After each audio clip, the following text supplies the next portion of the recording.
Baiklah, Assalamualaikum warahmatullahi wabarakatuh. Di sini, kelompok kami akan menjelaskan tentang tugas kami, yaitu joint venture dan properti investasi. Nah, yang pertama akan dijelaskan oleh saya sendiri. Yang pertama ada pengertian dari joint venture. Joint venture merupakan suatu perusahaan gabungan atau bentuk gabungan dari beberapa perusahaan dari berbagai negara yang bekerja sama dan menjadi satu perusahaan untuk meraih konsentrasi kekuatan ekonomi dan tanpa melihat besar atau kecilnya modal. Nah, anggota joint venture disebut dengan sebutan partner atau venture atau sekutu. Anggota tersebut dapat perseorangan, persekutuan, atau CV atau firma, dapat juga perseroan terbatas. Semua anggota umumnya ikut serta dalam mengelola jalannya perusahaan. Nah, dasar hukum joint venture diatur dalam beberapa, itu dalam SK Menteri Negara Penggerak Dana Investasi atau Ketua Badan Koordinasi Penanaman Modal nomor 15 SK/1994 mengenai ketentuan pelaksanaan pemilikan saham dalam perusahaan yang dibentuk dalam rangka penanaman modal asing. Nah, selanjutnya diatur dalam pasal 23 Undang-Undang Nomor 1 Tahun 1967 mengenai penanaman modal asing.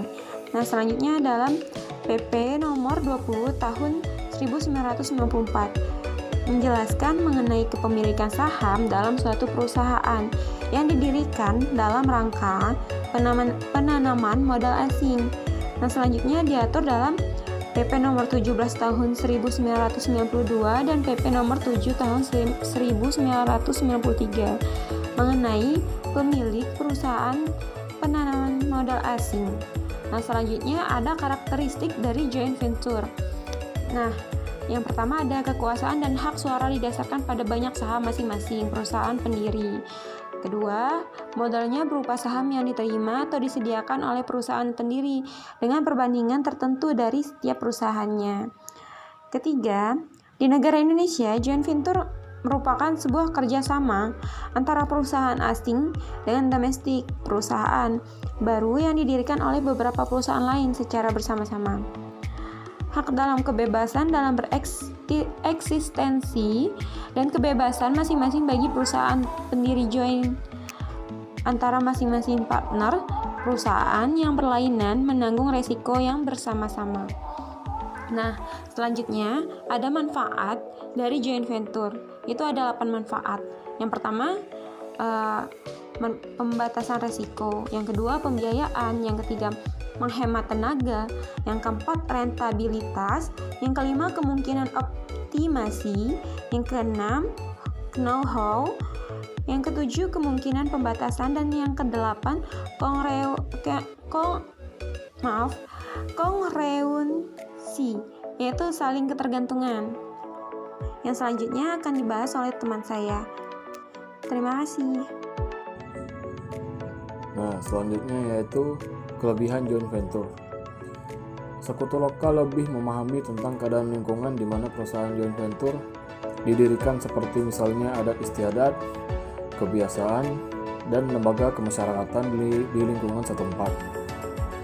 Sekutu lokal mungkin memiliki teknologi yang cocok untuk lingkungan setempat. Akses ke pasar modal negara tuan rumah dapat dipertinggi oleh hubungan dan reputasi sekutu lokal. Selanjutnya yaitu kekurangan joint venture.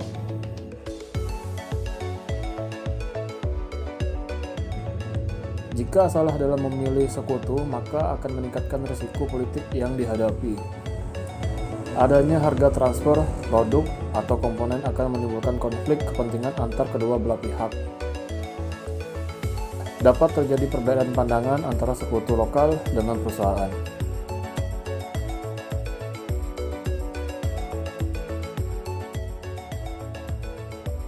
Selanjutnya yaitu jenis-jenis joint venture.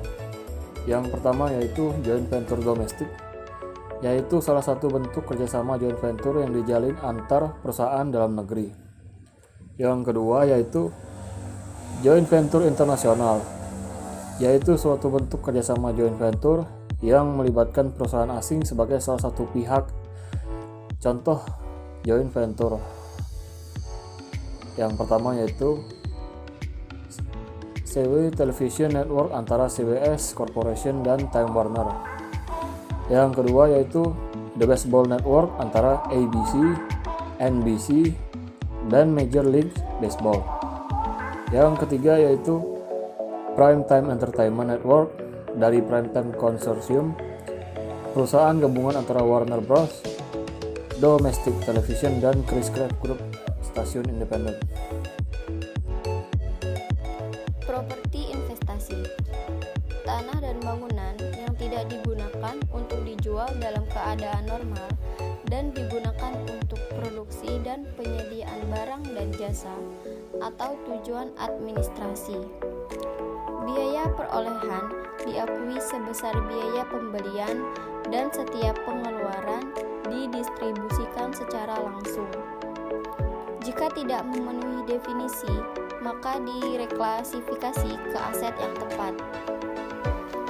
Properti investasi adalah tanah dan atau bangunan yang dikuasai pemilik atau lesi sewa pembiayaan yang disewakan atau untuk kenaikan nilai dan bukan untuk digunakan untuk proses produksi atau penyediaan jasa atau tujuan administrasi atau dijual dalam kegiatan sehari-hari.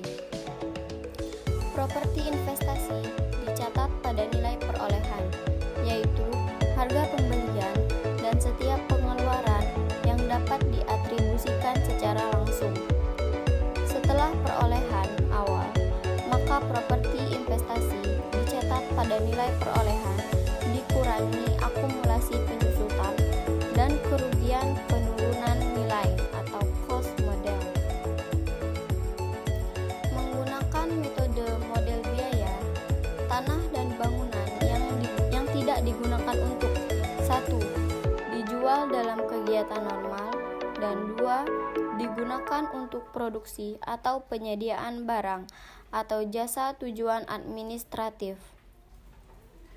Biaya perolehan sebesar harga pembelian dan setiap pengeluaran yang dapat didistribusikan secara langsung. Setelah pengakuan awal, diukur pada biaya perolehan dikurangi dengan akumulasi penyusutan dan akumulasi rugi penurunan nilai. Jika tidak memenuhi definisi properti investasi, maka direklasifikasi ke aset yang tepat.